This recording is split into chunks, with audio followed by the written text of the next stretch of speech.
Welcome to Modular Games, everybody. My name's Kyle. Today we're going to be continuing the series on rewriting the core classes of D&D according to the lore. Today we're covering the Wizard. We're starting on Arcane Spellcasters, and unlike the Divine Casters, we're not going to be fiddling around with the core spellcasting system, very much at least.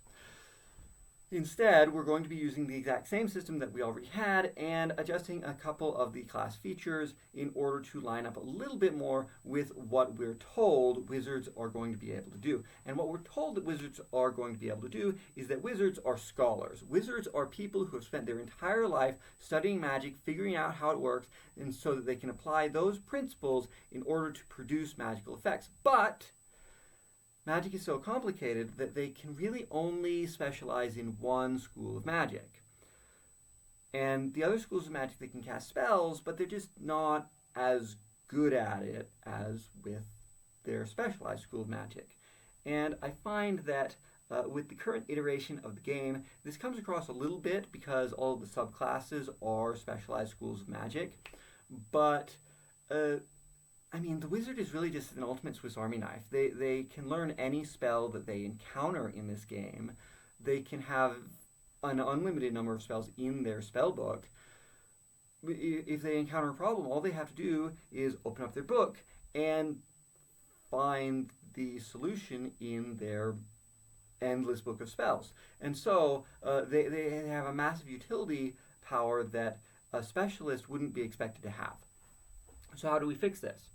Do you take away the option for them to have an unlimited number of spells? Well, no. That's not something that anybody's going to like. It's not something that I would be excited about. Let's approach this a little bit differently. We're going to, spoiler, we're going to bake the specialized schools into the core class. So the subclasses are going to cover something else. They won't be the specialized schools of magic anymore. So I would propose two features, and both of these features are actually going to come in at level 2 for the wizard.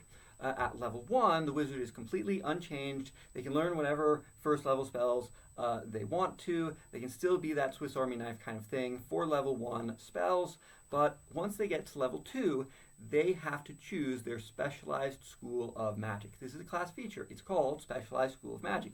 And what it says is, this is the first option, what it says is, when you gain a level in Wizard, you are only allowed to learn spells of your specialized school of magic. Whether you specialize in Necromancy, or you specialize in Evocation, or Conjuration, or Illusion, you're only allowed to learn spells of that spell school when you level up. But you can copy spells from somebody else's spell book into your spell book, regardless of what spell school they are. Okay, so if you are at a wizarding school, you can get all those unlimited number of spells, but when you level up, you have to choose from your specialized school. Now, I understand this is very, very unpopular. Most people aren't going to want to abide by this, but I highly recommend that you at least give it a try. Give it a session. Give it an adventure. See what it feels like when you just have that one school of magic and you have to go out and find the other spells. I mean, if you're playing an exciting game, you're probably trying to do that anyways because you wanted the infinite spell list. What's the other option? I recommend you use both of them, but the other option is called Spell School Mastery. And what this is kind of sort of a replacement for Arcane Recovery. At level 2, you gain a number of specialization points. And these specialization points are going to be returned to you every time you make a short rest. Your spell slots come back on a long rest, your specialization points come back on a short rest. So, you can spend one specialization point in order to cast a first level spell of your specialized school.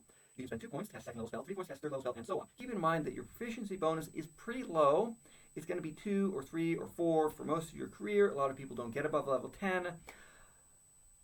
But these do come back on a short rest, which means if you're on the normal resting schedule, you might not take any short rests in a day, so the feature might not matter at all. But if you're on the extended resting schedule, where 8 hours is a short rest and 1 full week going on vacation is a long rest, that means that you're going to be recovering your specialization points every day, but you're not going to get your spell slots back until the end of the adventure. So you're going to be casting almost exclusively your specialized school's spells just because you know that you can get those spells back.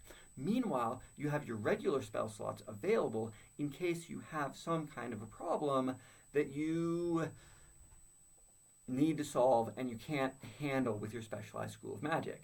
And so, essentially, you're going to be blasting off and blasting off and blasting off with whatever you specialize with. I mean, maybe you're a divination wizard, so you're not really blasting at all. You're just knowing the future in whatever way. But if your specialization school can't handle it, you expend normal spell slots, and you don't get those spell slots back until you take a long rest, however long that happens to take you. These changes by themselves really change the look and feel of the wizard in a dramatic way. But assuming that magic is fairly prevalent in your world, it shouldn't be terribly difficult to, say, buy a spell scroll of a school of magic that you don't know in order to learn those spells, or maybe for really high-level spells like the clone spell. I could imagine the clone spell being sought after by pretty much everybody, but it's a necromancy spell. And necromancers have a pretty bad reputation, so you have to go out and find a necromancer that can cast 8th level spells in order to learn the clone spell. That could be very exciting. Well, what about Meteor Swarm?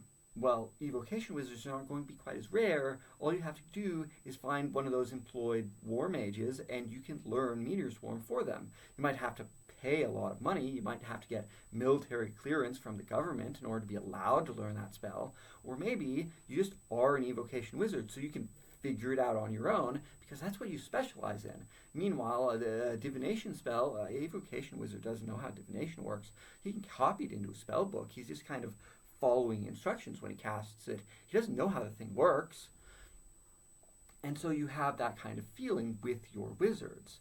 They're a type of engineer that's specialized in doing this one thing, and yes, they can build something else, but they kind of have to stare at the instruction manual for a little while before they're able to do something outside their specialized school.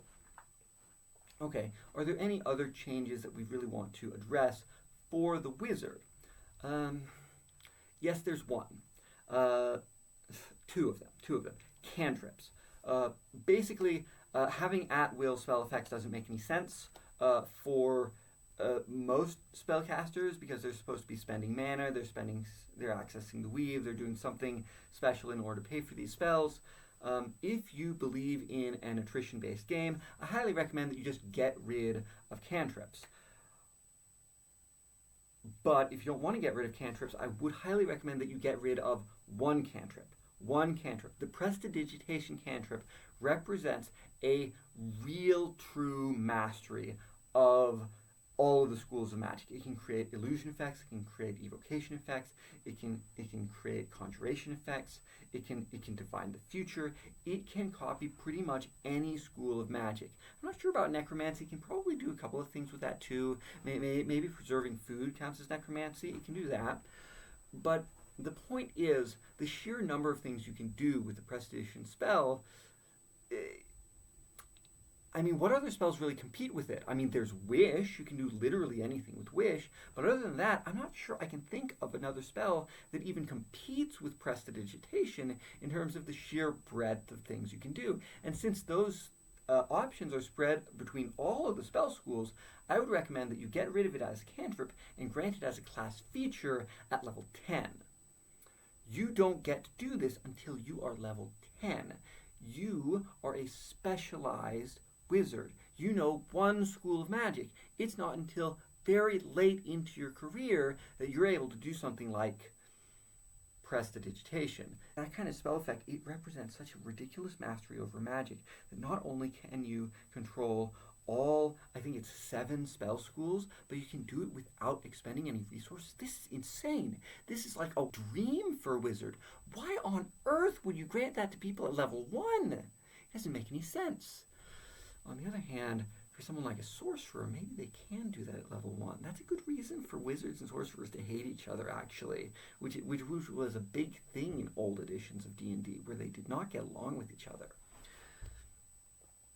All right, I think that pretty much covers everything.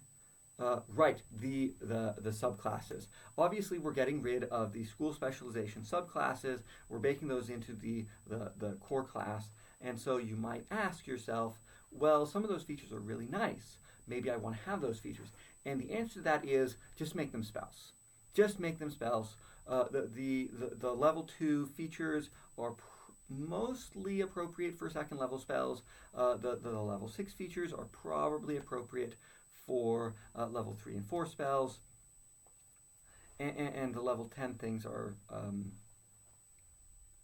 fairly niche. I wouldn't really worry about them.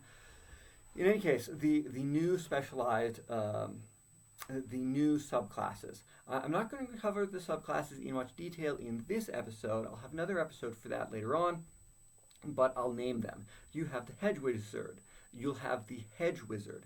This is someone like Gandalf. He doesn't really specialize nearly as much as other people. He travels around. He's not terribly formal, but he is nevertheless a master at his craft. And so you'll be able to do a couple of, kind of weird, rustic things with the Hedge Wizard. Next is the Glyph Mage. And the Glyph Mage is going to be very by the book. They're going to have Glyph of Warding active in multiple places. They're probably going to be able to amplify their magic to the utmost degree, a little bit more than other casters can. They're going to specialize even more than the regular wizard does. On top of that, we also have the, I'm not sure what to call the class.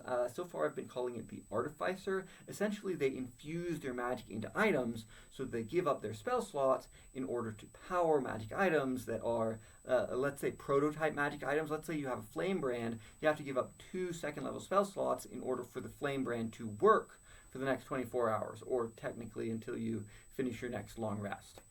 That seems fair, but the Flame Brand also has this once per day effect that's very similar to the Burning Hand spell. Maybe you can expend a first level spell slot to do that thing again.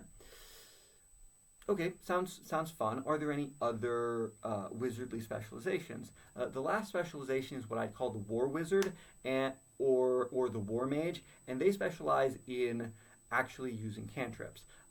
What you would really want to do if you're a wizard that goes to war is to never run out of spell slots, because a wizard without spell slots is basically dead weight. And so the War Mage specializes in not running out of spells and getting the most they can out of their at-will spell abilities.